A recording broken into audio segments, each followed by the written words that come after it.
4, 3, 2, live. Farts. Old farts. Two old farts. Steve and Dave. Sometimes you find a diamond in the rough. Not this time, though. This is just rough. Two old farts. There is no better waste of time.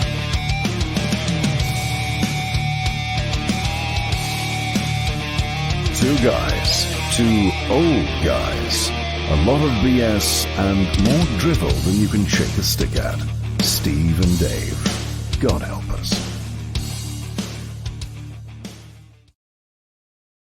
Oh, that was beauty. You got to love that intro. Yeah. So I'm still trying to figure out what God's going to help us. But, you know, the old Mesopotamian ones, the ones before that, the All Greek the gods, gods, the Steve. Egyptian gods, all of them. Wow, that's a lot of Yeah. gods. So They're all not lined Elon up. Musk. He's not like, he thinks he's a god, but he's not a god, right? So we're not. Yeah, well, allegedly. Allegedly. Okay, just checking we it out. we have a guest today who's a semigod, really. Really? Yeah, because he's back again for part 2, Paul Constable. Ooh, okay. So is he a police looking forward- officer? Is he a constable? So he's a police officer. no, he did say last time that he was not related to the English artist Constable, but Okay. he is an artist, an environmentalist, Yes. just an all-round nice guy, which is the There you reason go. why we're having him back on. And this is Sure. going to be a bit of a bummer for the podcast people because Because this is all visual. So the podcast be a people very may not visual even this may not even make it to the podcast if it's all visual. Okay. They're just going to have to buckle down and watch the hour on YouTube. Yeah, because think it's a lot of visual stuff, and I hope it's a bit of a journey. So I was a bit clunky last time I tried to do it with Paul, so we're doing it all on the fly. But Okay. we hope this time we should be able to at least talk through some of the art that he's very kindly sent to us. So Cool. yeah, So we should bring him in. we should indeed. There you go. Paul, good morning. Morning, Paul. Good afternoon. guys. Good evening. How you doing? Yeah, you never know where you are. What good evening, good morning, and just depends where we are in the world today. Well, you we have go. a global audience, Paul. So We have anything can 12 fans globally. So we don't know where they are. So wherever the 12 fans are, we just like to make sure we cover it. You guys doing a great job. Appreciate Oh, it. thank you. Yeah. Oh. happen. Yeah. And I see we have the Well- bird today. Oh, you have the bird. Get the bird. Flip the bird. No. In New York, that means something totally different. So, Yeah. Completely. Yeah. Here too. I think anywhere in the world, I think that's kind of a universal symbol, kind of how. right? Yeah. Well, we talked Anyway. about the bird. We talked about the bird a little bit last week. That it was made out of tires and whatnot. So Yeah, he's today I really think cool. we're gonna take a real look at it. I'll get you in close on him. He's kind of a fun little guy. He sits in Okay. my studio most of the time. He's right behind me here on my one side over here. Yeah, and his buddies are flying up above there in the studio as well. So I guess I can back up with people. We got a little bit into it the last show, but I think it's part of what I'm. I guess an environmentalist. I don't know. Influenced, I guess, artist. I mean, I'm a typical. I like to paint landscapes and things as well, but I kind of took a little bit of a different direction a number of years ago, and I guess I was influenced by the amount of vehicle damage on animals, and you see so many carcasses, and I think everybody does see that if they drive on any amount of highways anywhere in the world. I mean, North America is bad. I would imagine Europe is similar. It's just the speeds that we go and driving on cell phones, and I know I don't want to get into the politics of how to solve that. I tried to with my show communicate about the issue. And it's funny where your ideas come from. You think you start in one direction and you just kind of let it flow, kind of Robin Williams like. You just kind of wander off in a different direction. And so I started doing installations using found materials from those accidents and from just accidents in general of vehicles and plastics and rubbers, and creating three-dimensional items as part of an installation with, and it's supporting, I guess it supported the initial canvases that I painted. I think you can pop anything up there if you want. If there's anything there I can talk about, David. So these things, like rubber tire, the one behind me, is made out of 2 rubber tires, but they're somewhat unique in the tire pattern, and still had kind of a feather look about it. And I was just lucky in choosing the right tires to start with. I really didn't know what I was doing, and I was experimenting with how do I make a tire Raven. I mean, when you drive on the highway, you see all this road rubber, and they look like different things. Dragons and snakes, and a lot of crows and ravens can look like that rubber that's laying on the road. And I thought, well, it'd be kind of neat if I could use the vehicle damaged pieces to create an environment and bring nature back in a different way. And I create them bumpers and fenders from the ravens that are, I guess you can see above us here, suspended by ceiling, are made from bumpers and fenders from trucks. And they got a 6-foot wingspan. So, but they're not that heavy. They're fairly light and they're suspended with fish line. So, and I've had these in a number of different exhibitions and shows. It's all changed up a little bit. Sometimes we had an inner city. I guess it was about animals and birds in the city. It was the concept of in the wintertime. And so I brought my installation in, and because the ravens and crows live around fast food places, like a lot, just to get anything out of the bins they can. They love Kentucky Fried Chicken, by the way. So it's,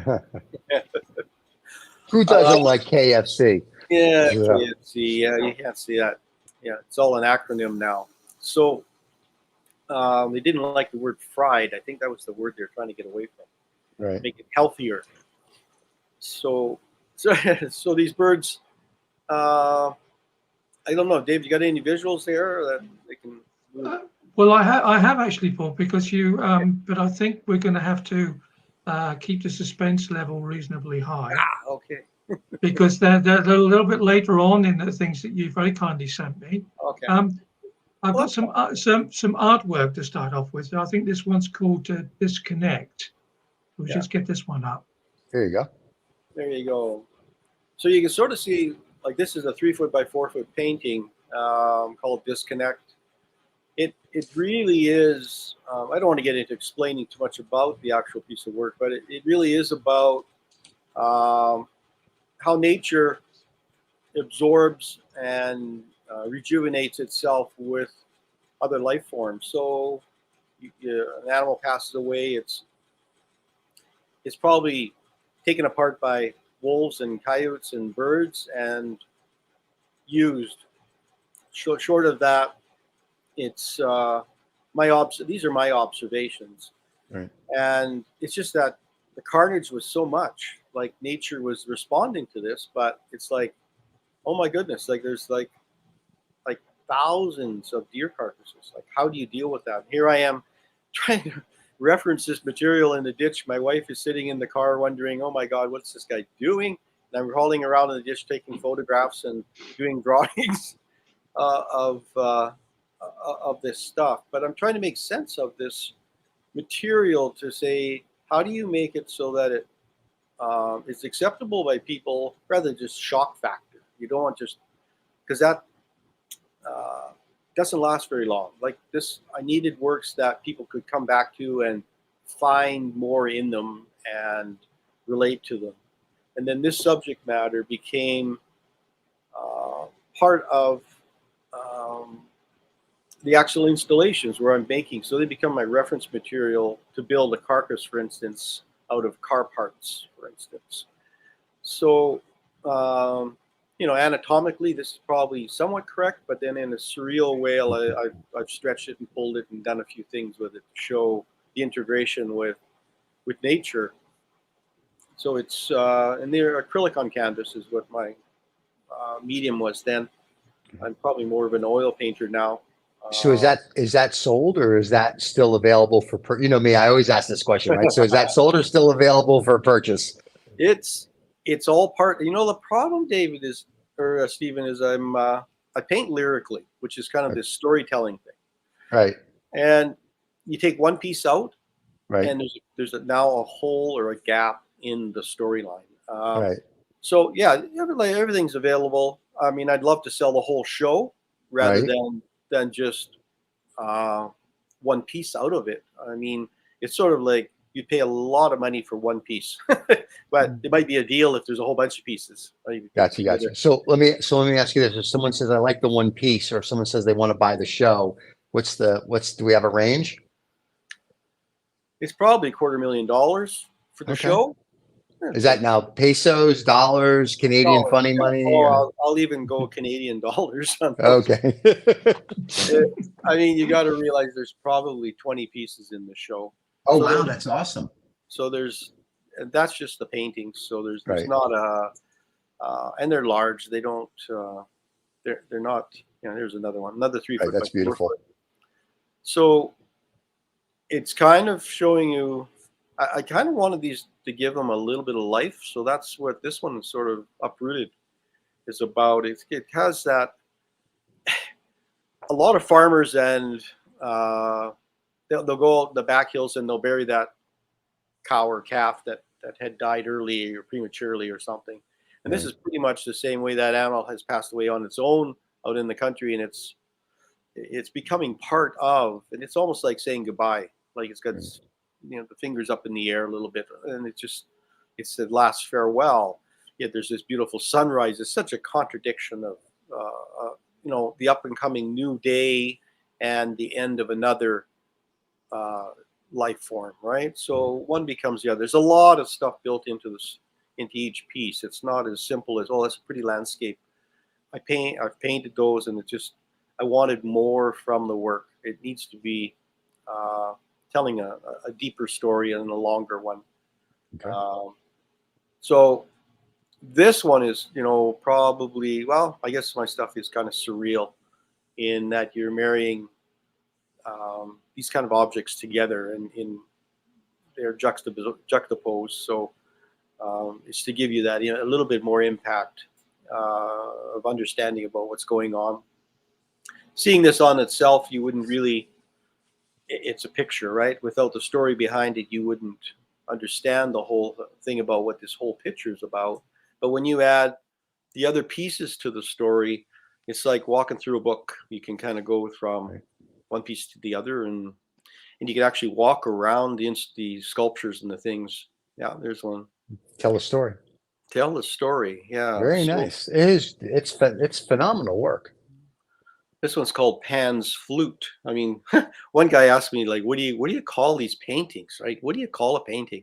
I says, Right. I don't know. They just come to you. The idea comes to you later on as you're working on them. I don't name them right away. I don't usually paint to a name, Right. but I have kind of an idea of how, when I'm sorting through some of my imagery, some things work more than others, and I wanted that real raw feeling in this one, and that's what it's like in the prairie. And I think having that road in the background is a connector. Like it really gives you some direction of. Otherwise, it's just you kind of wonder what it is. This is actually quite reminiscent of. In Canada, we have a lot of like snow fences put up. Farmers will put them up to retain the snow in their property, or keep a road open. So you'll see these fences from Tao, and they're all usually red.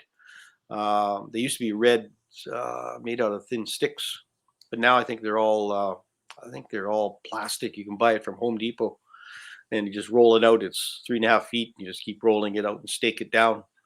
But it kind of reminisces of that. So it's kind of a prairie image. It's like a fence on the top. You can just kind of see the top of the rib cage up top.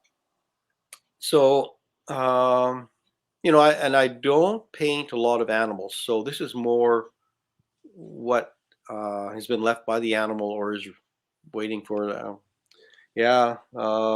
Diorama. This is showing a little bit more of how everything is integrated in under the ground with the life form above it. You know, for people that don't have the visual, I'll explain some of it for that.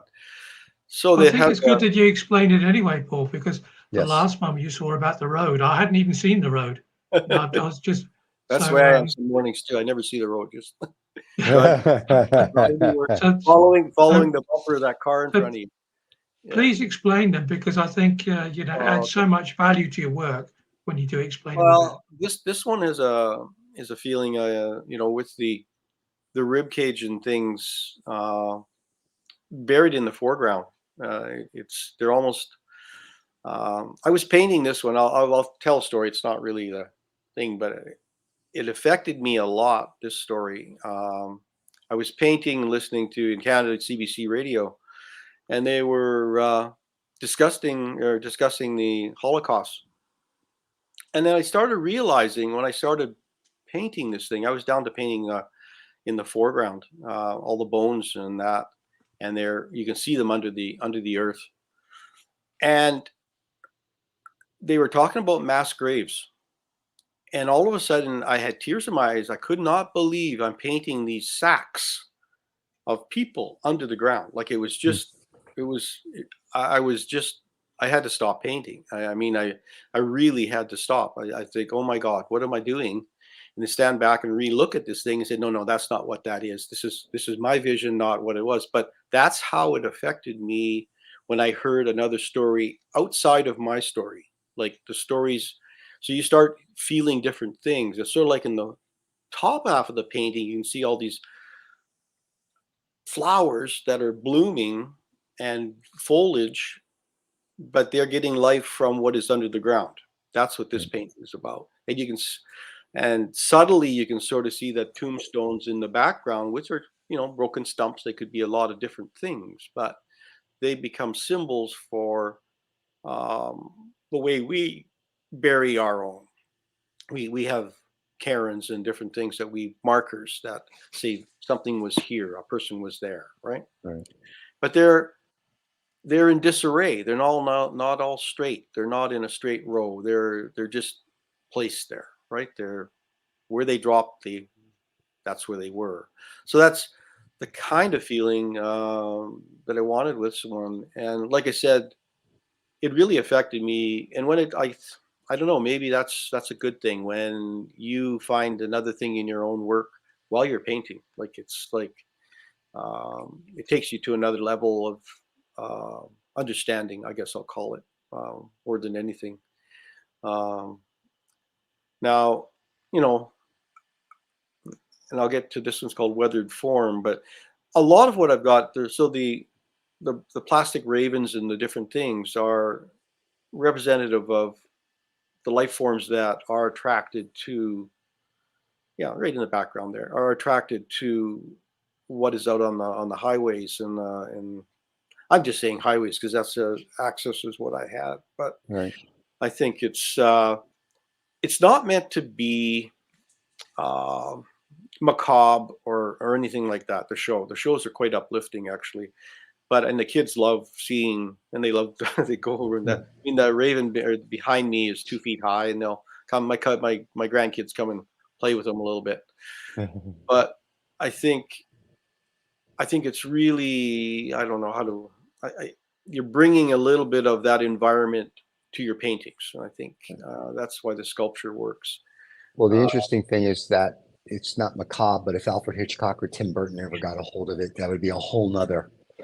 well, So that'd be well. Here, Hitchcock already did something called The Birds, but that yeah, would be very cool. That Tim Burton got a hold of that and did one of his little Stop It animated cartoons. That would yeah. be very cool to see what he would do with that. But that's what it would kind of remind you of, if you will, in Well, a you good see, way, not a bad Yeah, way. yeah. yeah. Well, It's you see, like, interesting, Paul. You were talking about the colours because they are very bright. Yeah, we just I think the one we were just going to move towards. I think it's called Weathered Form, but that's just full of colour. It's you know it doesn't smack of death and no, you know although it is a or there is a carcass of some description. yeah. I go from one painting will influence another. That's as easy as I can explain it. And You'll be painting on a drawing, or I'll go draw in my sketchbook, and I've got sketchbooks full of basically black and white drawings.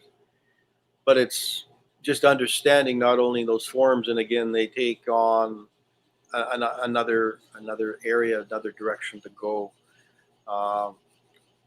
In the, you can just show the weathered form there, and if the weathered form is, I guess it's an extension of more. It's not as realistic anymore. In the painting, yeah, there, it's right there. This is a 3 foot by 4 foot painting, I think. No, it's sorry, 42 by 50. And so it's not a small piece. It's a fairly large piece. It's very bright. Yeah. So it becomes a little Dali-like, Right. in its nature. But excuse me. But weathered form is like this one is more out on where a lake would be or a creek bed. So these bones get exposed again by washing of water and things erosion and things, and these things pop up. But they also wear and get rounded edges, and they're moving their way back into the earth. And I mean, there's lots of symbolism. 5 digits, 5 fingers, 5 hands. So I don't purposely, I won't say that exactly. I guess subconsciously I did. 5 was a magic number. But I sort of really was playing how these things are kind of overlapped and linking with each other. Each one of those belongs with the one in front of it. And they're like saddles, one laid on top of the other as they go across the foreground. And colors change when, like in anything else that's weathering, whether it be a log or a tree or whatever, it softens to the environment around it, right? So if you've got a lot of wind and rain and stuff and hail, and they beat it up and move it around, and they become almost sandblasted. You can see how this one is very sculptural, actually. If you look at it, it has a very sculptural look about it. Yeah, and David, you're right. Color, I love color, and I didn't want to make them gray or anything, because I don't think that's what it's really about. It was more, it's kind of like the last hurrah for that life form, and yeah, that's. I don't want to go much more than that. But it's, No, well, I've got the last piece of color before we get on to some of your sculptures, Sculpture. and that is That's this pretty. one. This is the worldview, I think, is what you yeah, called this one's it. quite a large painting, 48 by 66, acrylic on canvas, called Worldview. I don't know. Again, we're seeing that.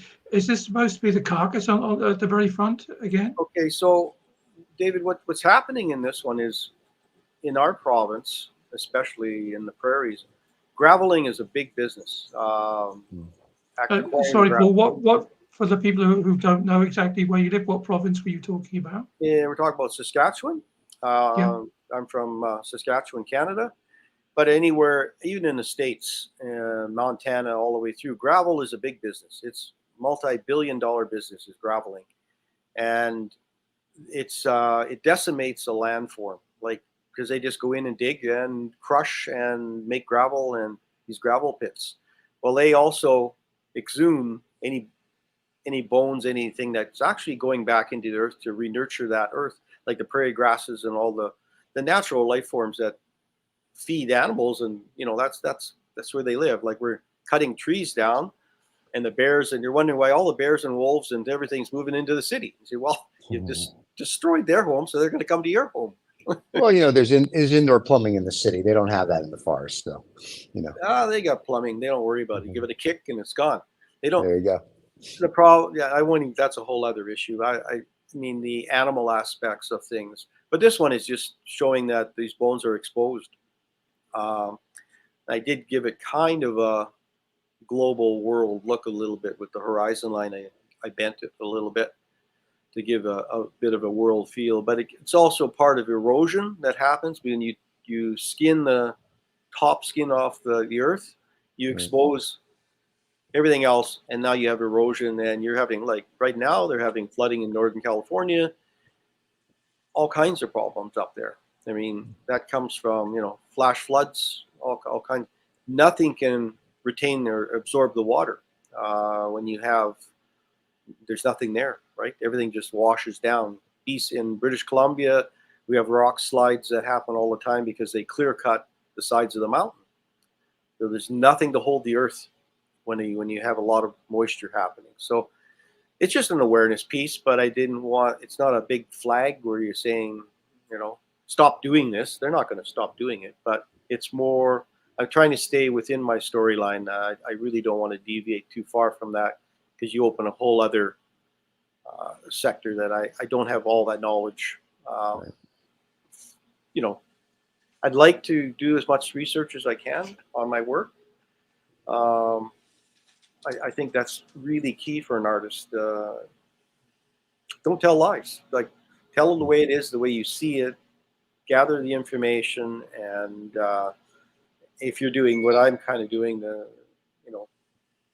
I guess storytelling in a sense, or awareness pieces, tell your point of view, and that keeps you absorbed in your work and focused, and it creates I think, an intelligible show for people who all of a sudden didn't understand what it's about. They come away, and maybe they talk for 15 minutes when they had a coffee about it, and that might be all you get from it. But if they can take away a little bit of knowledge from there, it maybe is worthwhile doing what you're doing. I mean, I have these exhibitions, and you get a small pittance to have a show publicly in some places, and but generally the shows are my shows are kind of kept together.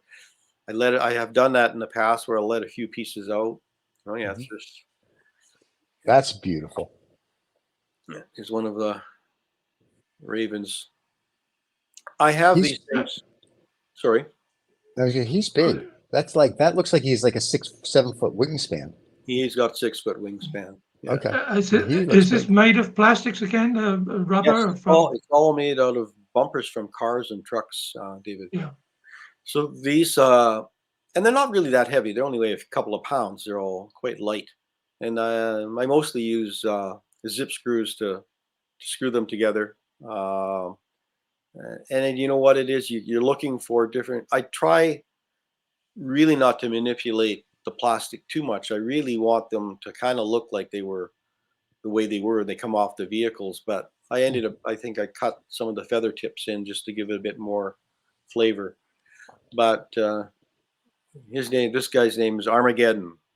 and so someone can purchase Armageddon. They sure can. He's available. He's sitting in my studio with dust on him right now, right above me. So there. how much now? Wait, go back to Armageddon. Don't rush. So how much is Armageddon? I don't, It's like, you know what? I don't know. really? Okay. So anybody that wants to buy it, free. No. Making contact. Well, part of it is, same problem, Stephen, is I'm trying to, these things hover above the carcass that I'm building this little story motif in the middle of my work. So these things give not just a ground level. You look up, all of a sudden you see this big bird above your head. Right. Never get close to a bird like that in your life. So it gives you, little kids, they kind of just sit there and look up. It's like they're kind of you just see their eyes just widen right up. Right. It's kind of fun to watch. I think it's phenomenal stuff. So somebody that, depending on the size of your house or your in-house gallery, you buy one or two of the birds and just hang them. I think that'd be awesome. That's why I'm always fascinated by like the price, because I know somebody out there is going to see it and go, I gotta have one. So, well, this one's probably about $2,000. Okay. So he's pretty big. So how would you ship him then? Crate him? Pieces? Oh yeah, no. He'd be one piece. He'd build a nice crate and styrofoam him. He'd be fine. He's a tough bird. He's a tough bird. Very cool. And then all I have to do is hang them with wires. Fish line, 30 pounds. Fish line. Yeah, and you don't even see it. Like it's just kind of like invisible. Nice. yeah, so it's that's about what it is for that. It's just, you know, you look at it and you say, well, it's labor intensive. Right. The next bird right there, that's Yeah. the Armageddon Yeah, 2. yeah. So I moved to him because I have him listed as Armageddon, but Well, he's so Armageddon. he is Armageddon too. See, So he's okay. phenomenal as well. How big is he then, Paul? This guy's Because huge. He's 7 feet long. Wow. wow. This one took 18 months to build because you're looking. If on the back of him, he almost looks like Batman, like Right. Yeah. the way everything is molded. And it took 18 months to find the right parts to build this one. Wow. You can't just go in and mix a Mitsubishi with a Ford. They just don't work. Right. And you know, there's so many things to be So you're concerned. an avid listener to all the traffic news then, and just waiting to. Actually, Oh, this there's a big shunt somewhere near me. I'll rush out well, and yeah, get some goodies. actually, the problem with this is I acquire most of this from the auto body shops. None Oh, of this is recyclable. Oh, wow. None of the plastic. They don't recycle any of it. The car industry is brutal. They bury everything in the so with landfill. so Yeah. this stuff just gets thrown into a skip, I'm sorry. into a dumpster, as it would be in the Yeah, US. they actually have to pay to have it hauled away, so they're glad that you come and get it. Yeah, they give Oh, it to you basically for free. You just have to go in and pick through it, but they don't bring it back. That's what they tell you. If you take it, you yeah. can't bring it back. But this guy Armageddon too, he's gorgeous at 7 feet. So he's probably a little more than $2,000, but he's absolutely gorgeous.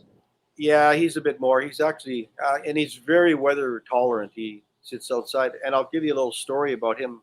Sure. Paul, I went. could I just ask you before then? Is that the complete thing, the bird and the red and white object next to it? That's the Well, I complete. have him. Yeah, that's the complete installation for this piece. Yeah. I have him chewing on the front of a Jeep. As you And do, yeah. Sure, people do that all the day. yeah, well, Yeah.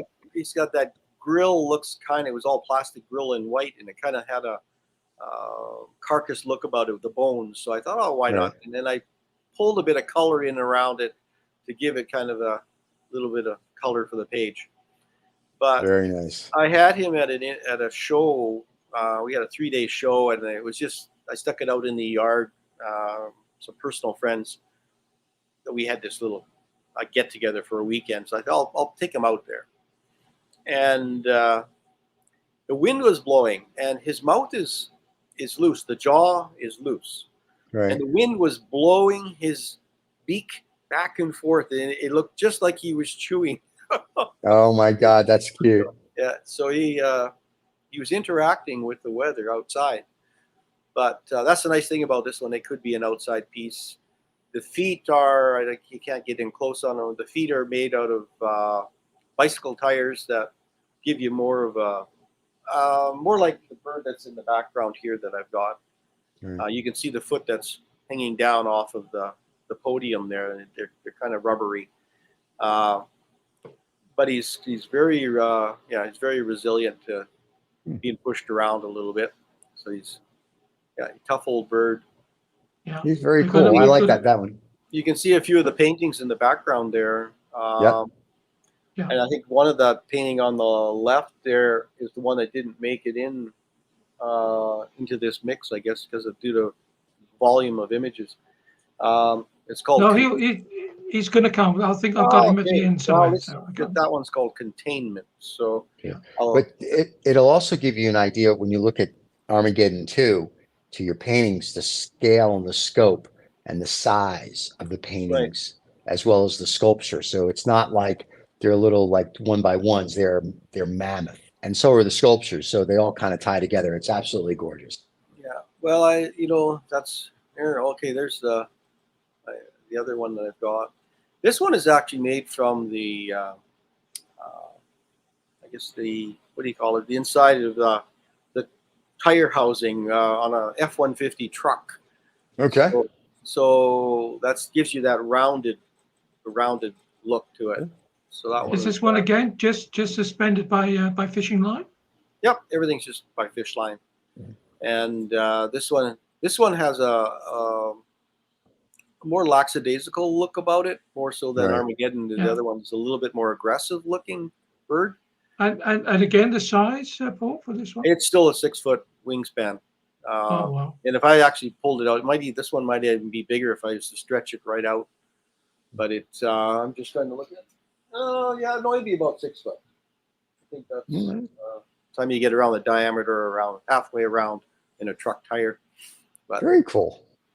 yeah, part of it is you trying, like in the plastics, you try to find plastics that are of the same. There you go. Yeah, There you go. like, There's the whole exhibit. there's the exhibit. So you can see the feeling you might get when you come in. It can be somewhat overwhelming a little bit, I guess, if you've never seen Right. it before. But I think you probably would stay in the show longer than 3 minutes, right? Like a lot of people just say, how quickly can I get through this thing? Yeah. And there's lots of different areas to look at. Some people may not be interested in the paintings as much as they're interested in, the rubber tire bird or the birds above. But I think it does leave an impression in your mind when you leave that show. You can see some sculptures that are standing up between the paintings in the background, and they're. Do the people actually get it? Do they actually, when they look at it, do they think, "Oh, that is a tire," or, is it like? Oh yes. Yeah. Eventually, they say, "Oh, that's a tire," right? Because initially, in this kind of sculpture, when you build sculpture from found materials, you kind of want it to look like, what did you make that What from? it is. They Yeah. have that. Yeah. Where did that come from? Right? Where did you find those? What is that from? And that's when the magic kind of works, is when that substrate that you use is not really recognizable as a tire anymore, right? It's changed, right? And you've used, it's sort of like saying that tree is now a 2x4, which is a coffee table. You say, well, where did that come from? You say, well, we do that every day. We take something that's a tree and now it's a coffee table. How do you do that, right? What's the difference, really? As my friends would say, carefully. So, but no, I mean, it's absolutely gorgeous. Like I would see, if I went there, I'd be a big kid. I would just be staring at the ravens. The artwork is gorgeous, but but for me, the fascination would just be the ravens, the size, the material, and whatnot. But I would be there for hours, because to me it would just be fascinating just to see them. I know you can't touch them, but just see them and look at them and go, this is just awesome. In my initial presentations to some of the galleries, I must have scared the bejesus out of some of them. Right. I get refused a number of times. Oh no, this will scare the kids. This is not our market area. This is not what people want to see. And then when you finally do have a show at one of the places, oh, this is all great, and everybody loved it. Yep. And you go, they assume so much, worrying about their market, people that go to their space. And they sometimes worry about the kind of conversations that are going to come out of it. Yet they'll have other types of shows that are quite aggressive shows. And you go, how did they do that? And not this kind of thing is something quite different. Less controversial. Like, this is about the environment and birds and roadkill and on and animal vehicle killing animals and whatnot. They can have a whole nude or a whole BDSM show, and that's okay, because that's not about anything, if you will, politically, incorrect, so to speak, that people don't want to talk about or don't want to discuss or this or that. So that's, it's a stupid mindset. But this, there's social pressures. But this is just gorgeous stuff. So regardless of what the show is or isn't, this is something that, I don't care if you're 5 years old or 105. This is something that you go and just be like, wow.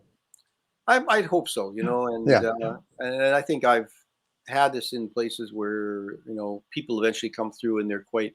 I've read responses in the book that's left there for them to write, and there's rarely a bad thing said. They can say, "Oh, I've seen that on the way in here." Like, they come to the show. We're gonna say there's not much you could say. Like, no one's gonna say, "I've seen this before." This is all like, "I've never seen this. This is phenomenal." Like most shows you go to, it's like, yeah, you painted it. Great. I've seen that. I've seen something like, but this is like, this is like, I've not seen this before. This is phenomenal. So there's a different mindset, I think, with it. Yeah. You twist it a little bit and you represent it. And it's kind of macabre in a good way. I like that. It's very macabre in a good way. Yeah, sorry, Steve. Got the last few images, so I'm just going to put them up and just see where we go to them. They may be somewhere in the story you've already told, but let's just have a look. David's the same image. I like it. That's the painting That's that he was painting. just talking about. And, actually, this one's in my daughter's house. Very nice. Yeah, so it worked really It's nice. good to have a dad that's an artist. So, She's my gallery. I've overflow here, and I have places to store my stuff. all right. Well, if you ever need to send the overflow with the Ravens, let me know. Just- So, they always have a home at my house. It would. Okay. Well, we'll talk. I've got. There you go. I'll show you what I've got. I might send you one. My wife's going to be, what did you do? And I'll be like, doesn't matter. We're getting a Raven. Oh, he's cute. How adorable. I'll send you one of these. Oh, very nice. He's got your name written on it, Stephen. I see that. Yeah, That's adorable. It's a paper raven, Okay. and I usually do workshops and I teach how to make these paper ravens. They're custom made raven. Right. So, this one's kind of weathering a little bit. This was one of my students, and it didn't turn out as well. So, Very pretty. I gave her a good one, and I took the old one back. But There you go. I'll send you one of those ravens. But they're fun to do, and I wish I would have had an image for it, but I didn't send one. But I had a show where I had all these. A friend of mine and I collaborated. He Right. made quite a large fish. It was probably, and he does this iron made out of welded steel. And so I had this welded fish, and it was probably 4 feet long, heavy, on a big metal pole that he had it on, welded. And he says, "Well, this is my contribution." I said, "Okay." And then, so what I did is I took an umbrella, Right. and I put an umbrella above the fish. Okay. That was and then from each of those little tines on the umbrella, I put a fish line, and on each Okay. fish line, I put one of these paper ravens. Oh, wow. And I spiraled it so they were shorter, longer. So the other ones are almost on the ground. So Right. and when the light came in, it almost looked like it caught the fish line, and it made it look like it was raining. Oh, wow. You get the context of a fish underneath the umbrella. It's raining out, and these birds are spinning below this large fish. That's wild. And I went at 5 o'clock. We were having a big reception. So I went in a bit early to sort out everything. And I looked in one of the windows, and we show in this large terrarium on the university, and it's beautiful grounds, all glass. Right. And there's kind of a koi pond in the foreground. It was quite lovely. And looking in the windows from outside were 2 crows looking at that display. How do we get in there? How do we get in there? What are you guys doing in there? It's like, and I thought, you make that connection with the bird because they recognize that as their own, right? Right. That's got to be a bird. Like, what are they all doing in there? How did he get in there? That Anyway, is very cool. yeah, it was Wow. kind of a fun thing. So, but that's the kind of things I like to do. I like things that Yeah. create responses and conversations about Cool. certain things. And it doesn't even have to Hello. be about the act Um, you're talking I'm about. going to add the very last thing today and see how much of a conversation we'll get out of this. So this is another one of your birds, I think. Oh, Oh, yeah. love that with the headset. That's Yeah. awesome. Yeah, he sits in my living room. Okay. Of course Yeah. he does. Where else would he sit with a headset? Yeah, So. we get the Christmas stuff out of the house. We put him in the living room. We Nice. put my headset on him. That's awesome. Yeah. So some of the pieces that there's not much more I can say about him. He sits and he just quite comfortable. When I told my wife, I said, "I'm gonna put 2 tires in the living room," and she looked at me like, "Are you crazy?" And then when I did it, she's, "Oh yeah, he's got to stay. He's not going out." Oh. So he stays in the living room now. And he's not for sale. You know what? The Everything's wife said for he's sale. got to stay. The wife's got to sit. Wife said he's got to stay. So, you My know. wife would be like, I've got 2 tires left from this series. Right. Somebody threw out 4 tires, and they still Okay. have an awful lot of tread on them, and they cleaned up nice. But it's like you got to find the right materials for the right things, Right, and right. they are nasty to deal with. They're all Yeah. full of metal banding in there. It's Right. stainless steel, and trying to cut stainless steel, I had to go and get diamond tooth saw blade, and Right. you can, and I wrecked I don't know how many pairs of shears trying to cut them, and they're Hmm. all wound together, so you're literally ding ding ding ding. You're cutting Right. one at a time, and you got to cut. The rubber is compacting against the blade, so it's really hard to saw. So they're very yeah. You don't want to make a mistake because you have to go back and recut it. Like, Right. and anyway, there's the nature. I give these guys who have the recycling credit because they know how to tear a tire apart now better than they've ever done. They make all this rubber crumb from it. But Right. in the day, it was really hard to get that steel belting out of the tire. And now they have the machines that can do it. So it's good for them. They're Well, doing actually probably one of the better jobs in the recycling of material in tires. right. Yeah. So that's kind of good to see. Well, I'm glad you came back for a part two because I know last time we spoke and we were looking at the tires and the Ravens and we Yeah. were looking at the paper. And I mean this in my limited knowledge, the paper mache of the and the styrofoam of the gas station of Ethel and it was very cool. And then we were looking at the Ravens. So I'm glad we spent time on the Ravens because I think they're absolutely so is the other stuff, but the Ravens just because it's so different, I think is Man, absolutely kids are wonderful. manly. Yeah, it's like it's tire art, and I don't think I've really ever seen tire art, and I like it. So, like I said, this is very, and I mean this as a definitely it's very as a compliment. It's very Tim Burton, Alfred Hitchcockish in a good, funny way, and I think it's like awesome stuff. So, You you may know, you may end up getting other artists coming on because there's quite a bit of tire art done in the oh, Florida cool. area. They're making alligators out of them, and they're doing all Oh, neat. kinds of stuff. Africa does an awful lot of stuff with tires as well. Big Right. elephants made out of tires and things. They're really quite cool. A lot of animal But things. we think that you're going to be coming back as well, Paul. I think. You know, you're going to be interviewing some of your some artist friends of yours. I think. Dave, it's very intriguing to be able to do that. I mean, I think it's I'm looking forward to it. Cool. It's an opportunity. I think people don't know what I do. I have two two personalities here. So I am the Oh, artist. join the club. I Yeah, know. David's got several. So, yeah, and I do run a large website called artistsincanada.com. We have done it for 23 years. Actually, this is our 20th. I started in 2000, so the internet was but a baby when we came out. I think the internet started in '96 ish or something. unless you talk to And Al Gore, then it started sooner. So, yeah, yeah.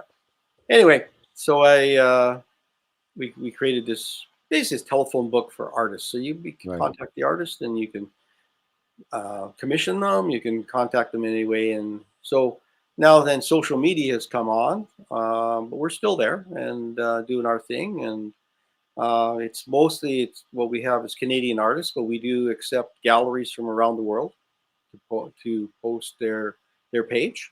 So um, it helps them get into our market area, and we are trying to get into other market areas for our artists, and that's what we do. Very cool. Um, so I'm hoping that soon we'll be in a couple of weeks probably.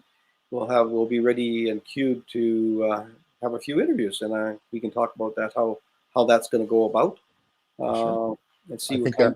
I think our fans will enjoy that. Oh, They'll get to absolutely. meet and Yeah. hear from artists that they would normally not get to meet and hear Yeah. from. And that's kind of what the show's all about, to bring in people that you normally would not get to meet or hear from or know nothing about. And now you get to know about them and hopefully you like their work, you can purchase it, whether they're a musician or whatever it might be, an artist or whatever. Yeah, and So most of all, we're a visual arts yeah. website. We probably have close to 10,000 artists listed on our site, just artists. Oh, wow. Not all of them are members, but we'll start with my membership level, and we'll go there. And they're quite diverse as far as Cool. sculptors, painters, and those Lovely. such. Well, we look forward to I that. I see a lot of tire art coming. I can see it. Yeah. Surprisingly, I'm an anomaly. Okay. There's not a lot of. There is found materials, Right. but they're mostly in the welded steel.